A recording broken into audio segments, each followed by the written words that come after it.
How well does your agency maximize its current talent in your agency today? How well does your agency maximize the technology that you probably pay a lot of money for every year in your agency today? I'm going to tackle both of those questions on today's Agent Leader podcast. Enjoy. Welcome into the Agent Leader podcast. This is the podcast for insurance agency leaders to learn, to grow, to develop, to think bigger than you've ever thought before, to have greater awareness and clarity, and ultimately design and execute a best version possible insurance agency.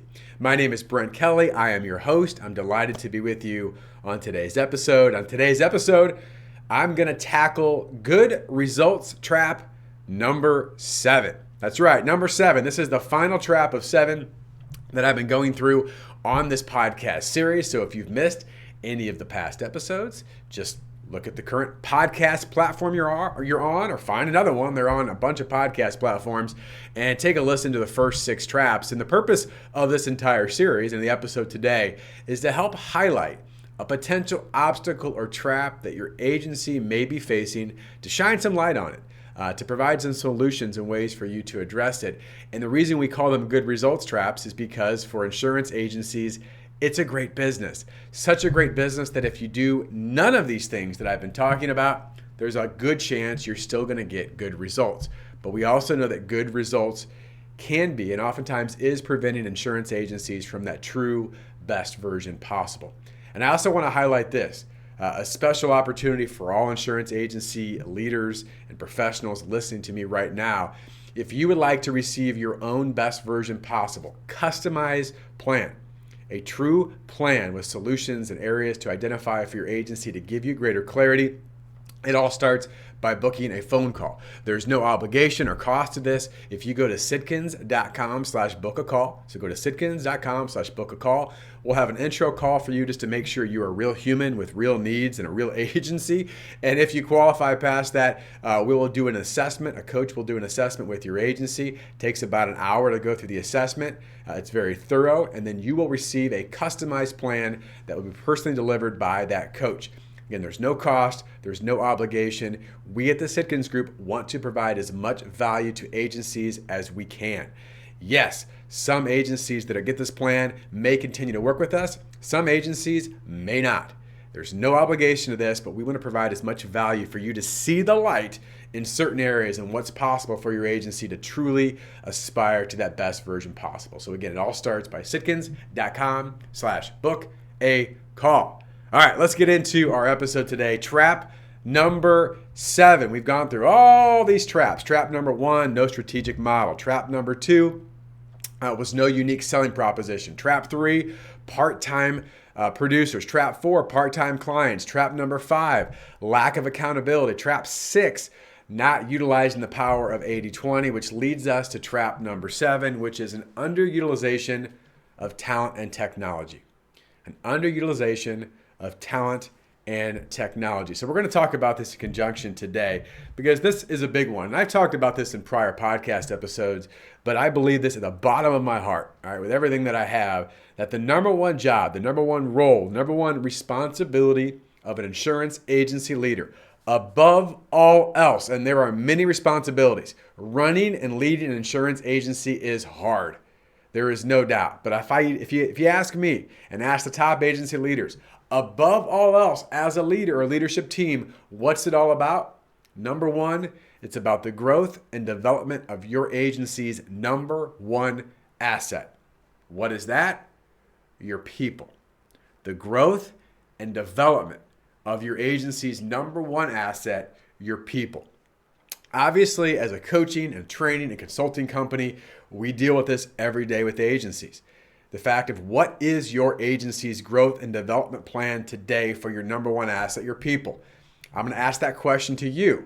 Obviously, I'm not going to hear your response, but I want you to think about it. If I had to ask you, and I will ask you, what is the growth and development plan or process or strategy for your people today in your agency? What would you answer? How would you answer? Now, you may have a great one, but if you're like the majority of insurance agencies, it's kind of a, We hope that they're going to learn some things. We hope that maybe there's a training program. We hope that they read something. We hope that they see something. We hope that they learn from some other people. We hope they just get some experience in the marketplace and will get better. Now, this is an example of a huge good results trap, because if you don't train or develop your people with intentionality, with a strategy, with a model, can you still get some semblance of good results? Yes, you can. Right? This is why this is a trap. But what if you began to become more intentional and strategic with your people and really create a plan or process or model that says, we believe in you enough to give you as much resources and tools and training for you to improve your skills at the highest level? Because isn't, at the end of the day, it about the people executing skills? It's no different than sports. Right? You got to go out there and execute skills on the field or the court or the rink or whatever it is, the track. But we have to have our people to be able to execute skills at the highest level, whether it's communicating with people, whether it's our producers, our service team, our leadership team. All these things work in conjunction. So I just want you to think about that. What is the growth and development plan or process or strategy for your agency's number one asset, your people? And if you're not sure or unsure, it's very likely a trap that's costing you not only relationships and culture, but a ton of money.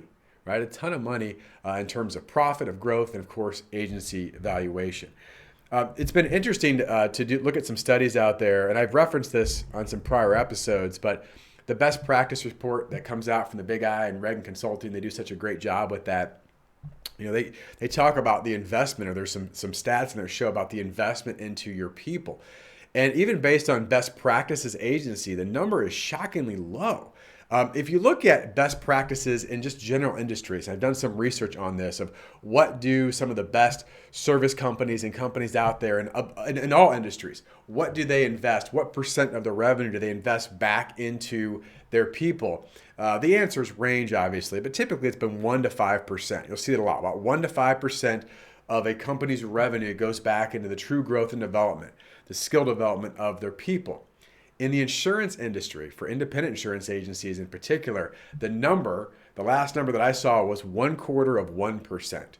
1/4%. And by the way, some of that includes certifications, licensing requirements. So it's not even a true skill development. It's almost just to maintain or be able to do the basic things of what you do. So the bottom line of this is I see time and time again, there's a major gap. And I think this comes back into talent development and talent recruitment. I really believe this. And I talked about this on a previous trap. I think it was trap number 5. But I believe so much right now that the talent issues we're having in the insurance industry is often the fact that we just expect good people to show up and thrive. Like, oh, well, we have an agency here, so they should, A, just want to work for us, and B, when they work for us, get better, and C, when they work for us, stay forever. It doesn't work that way. It's very much like college recruiting in the college NIL world, which means that you've got to find ways to establish differentiation in your agency. You've got to find ways to show people that you're willing and able to develop them at higher levels so that they can succeed, and also be able to do that so that they want to stay with you for a long period of time. Right? In college athletics, you've got to be able to recruit, you've got to be able to develop, and now with NIL, you've got to be able to keep. And the same thing is true for independent insurance agencies. And I think sometimes we can take it for granted. Again, every agency is different, so I don't know your specific model, but I would just challenge you and ask you to think about what is your talent and growth strategy, and specifically, how much are you investing in your people? Because here's the thing, and here's the exciting thing, is there really is not a better investment. There is not a better investment you can make in your agency than investing in your people. Now, if you've got people you've invested in and they do nothing, and then there's other issues, well, go back and listen to trap number 5 around accountability, right? Or maybe you're holding on to people too long. Because if you have people in your agency that do not want to grow and develop, just have no care about it, then they shouldn't be on your team, right? Now, if you have plans in place and strategies and you can demonstrate it, guess what? For some reason, better people want to show up. Better talent wants to stay. Right? Better talent gets to become even better talent, right? They continue to grow and develop. So there's no better investment. In fact, again, there's a lot of studies on this, and this is a hard one to track, so I want to be careful on the numbers. But in general terms, every dollar you put into people in the right way creates $2 in return, if not more. And when you think about the insurance industry and you think about multiples and valuation, it can be much, much higher than that. But at a basic level, here's how to ask you. If you were to give me $1 and I were to give you $2 back, how many dollars would you give me? That may sound pretty stupid, but let me ask it again.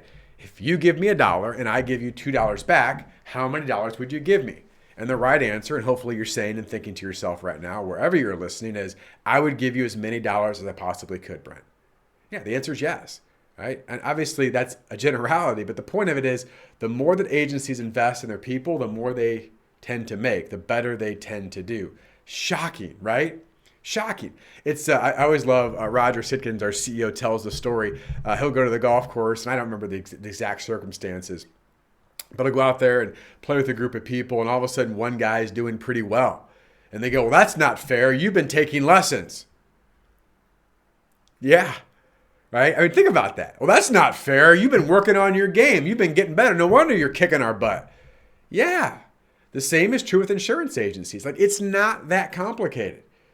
If I can help you develop and grow in your skills, and you continue to grow week after week and month after month and year over year, guess what? We have a huge competitive advantage in the marketplace. Yeah, but we're so busy. We don't have time. I don't know what to do. I'm not sure how to do it. Guess what? I'll give you a hint. We have a really good plan at Sitkins Group. And there's a lot of companies that do this, but we live and breathe this. Our sole focus is how can we help grow and develop your number one asset, your people? What does it look like from a leadership standpoint, from a sales standpoint, from a service standpoint, even from an operations standpoint, together in alignment? What does that look like? Recently, I put a post on LinkedIn. By the way, if you'd like to follow me on LinkedIn, please do. I love to share videos and ideas and have great conversations on there. I learn a ton from different people. I think it's a pretty cool platform. Just go to LinkedIn and search for my name, Brent Kelly, and you can connect and follow me on there. I've got some stuff that I share pretty frequently. But I wrote this, and I'm gonna condense this a little bit, but I believe in this, and I got some pretty good response from it from people out there in the marketplace. Here's what I wrote. Your team wants and needs you to lead them. Your team wants and needs you to lead them. Your team wants to grow and develop alongside you. Now, that's an important caveat I want to throw in. I'm going to stop here just for a second. I will tell you this. One of the things that's been challenging and magical in some of the things that we've learned in coaching and training and development of agency teams over the years, and maybe this isn't shocking, but it's something that's certainly truthful, is that when agency leaders say, oh, I want my people to get trained, however, as a leader, I'm too busy to do any of that or be part of that, it doesn't work very well, right? I've got some people that I need to fix. By the way, your people don't need fixing. Your people need coached. Your people need to be developed. They're not broken, right? They need to be poured into in different ways. But if it's, hey, I'm going to get these people over here and then they're going to get better and then our agency is going to be magically fixed, yet they're not part of it at all. They're not bought in. They're not working on themselves. They're not working on how that growth collaborates with them as leaders in the communication. If that's not part of it, it doesn't work very well. Have we had successes, for example, where a producer has gone to one of our producer fit programs or sales training programs, has walked away, got great knowledge and value and skills, and went out and improved their game? Yes. Does it work even better when the producer and the service team and the leader are all walking through growth and development together? Oh my gosh, right? Oh my gosh, it's a different story, right? It's a different story. So that's why I think there's got to be intentionality of this. And your team wants to grow and develop, not just by themselves, but alongside you. Your team wants to be challenged and encouraged. I talked about this a little bit in the accountability trap, but your team wants to be challenged. A good team wants to be challenged. They do. They may not always like it, but they want to be challenged. Why? This is like an example with my daughter.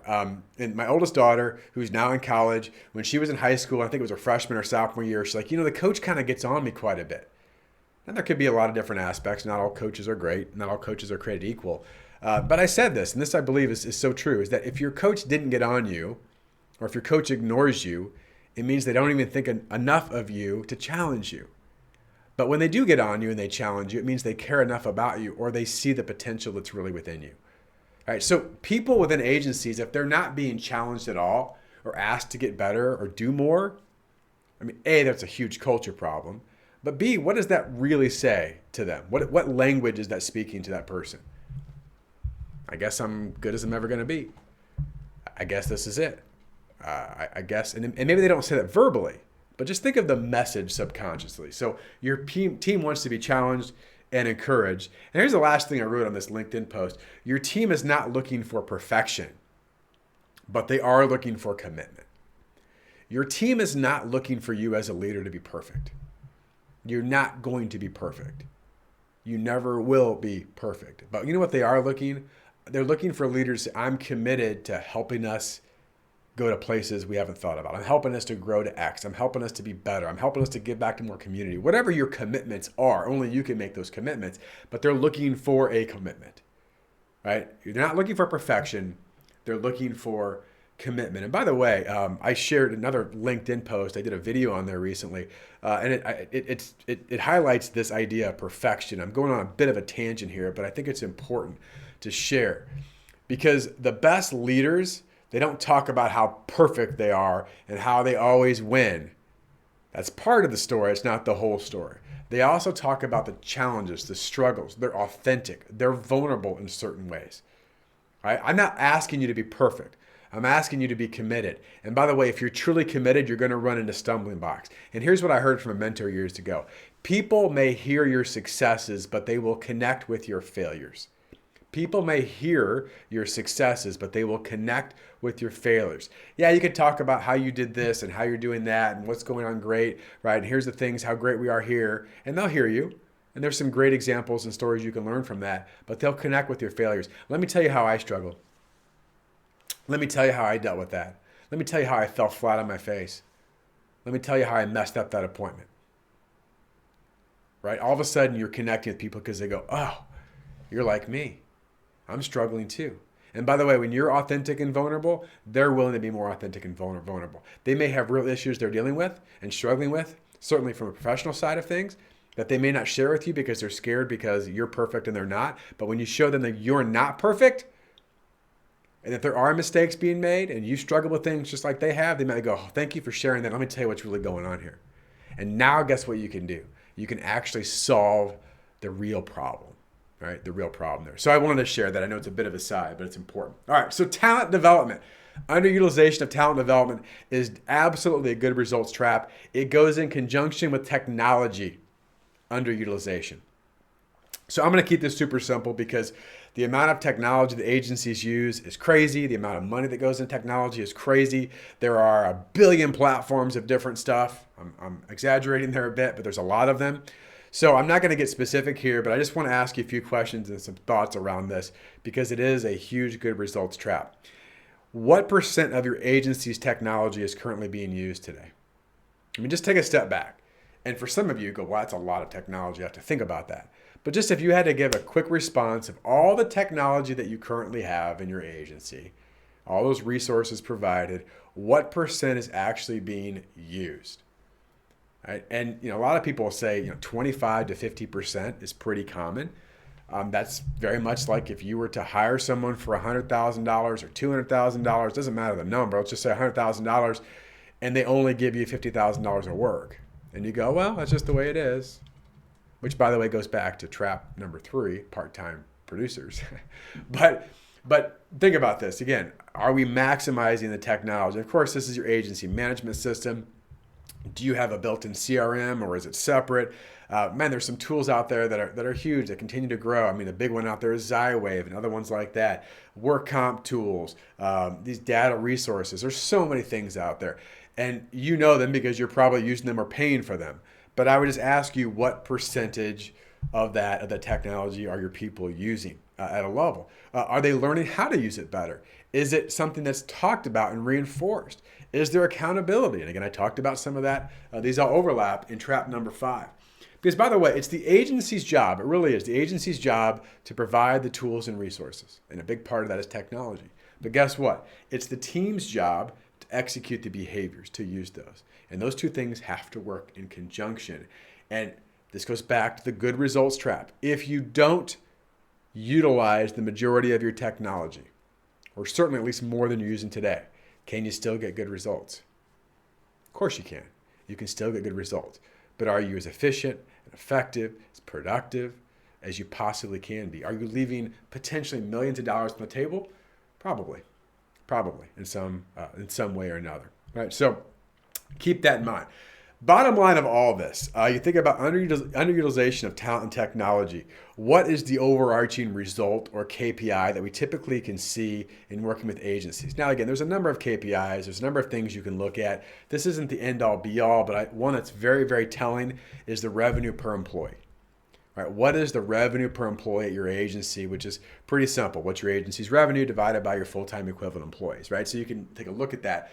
And what we typically see is this number is often way lower than it can or should be, right? We're not developing talent, so there's a lack of growth and development. We're not maximizing technology, the technology itself, or the people utilizing the technology. And because of it, we have a lower revenue per employee. We either have too many employees not doing enough things, or they're not as efficient or effective, right? That's a common one that we see. Or we're simply just not maximizing their roles within the agency. And guess what typically happens? Well, we just hire more people. We just need another person for this, another person for this. We'll just throw another person at the problem. You can't just throw people at problems if you've never addressed what the problem actually is. And that's why this is a huge good results trap. And you take a step back and go, gosh, maybe the problem isn't we need more people. Maybe the problem is we don't have enough people doing the right things with what we currently have. And we see this time and time again. Now, again, every agency is different. You very well may need more people. I'm all for adding more people to your agency. Don't get me wrong. But the problem we typically see is that we just think a person, another person or two or three, that's going to be the solution. And we've never really addressed the underlying problem.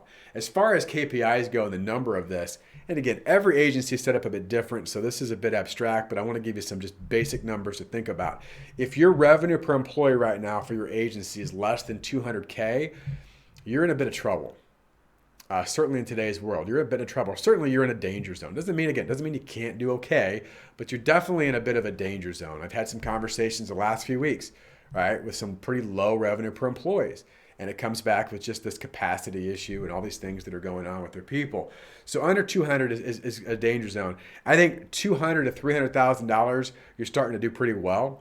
I still think it's a bit of a yellow zone. In fact, we have agencies right now that are above 300,000 that are pushing towards 400,000 revenue per employee and beyond. Why? They've gotten really intentional. They've gotten really focused. They maximize their talent. They've maximized their technology. They stay on top of things, right? They're very intentional with how they operate business and how they build relationships and how they instill culture in the agency. So under 200,000, not so good. 200 to 300, you're doing better. Obviously, closer to 300 is better than down by 200. But if you get over $300,000, you're starting to be really systematic in some of these areas. So I want to highlight this, and I want to thank you for being a listener. If you've listened to all 7 of these traps, I'd love to get your feedback. Feel free to reach out to me or my team. I'd love to also know what topics you'd like me to cover on this podcast. So again, always reach out to our team. If you go to our website, there's a contact form there. We'd love to hear from you. But I want to thank you for being a listener to this podcast. If this episode or other episodes have added value to your life, your agency, please leave a rating and review. We appreciate that. We want to continue to grow this platform. I have some amazing guests that I'm going to be interviewing from different perspectives. So excited to bring them on this podcast as well. And also, final reminder, if you would like to get your own best version customized plan, a customized plan for your agency. And again, this is not something that's for fodder. This looks crisp, it's sharp, it's impactful, and we as coaches will walk you through it for your agency. It all starts by booking a simple phone call. Go to sitkins.com/book a call. sitkins.com/book a call. And with that, I wish you, your agency, all the best in your success. Thanks so much for listening. Take care, everybody.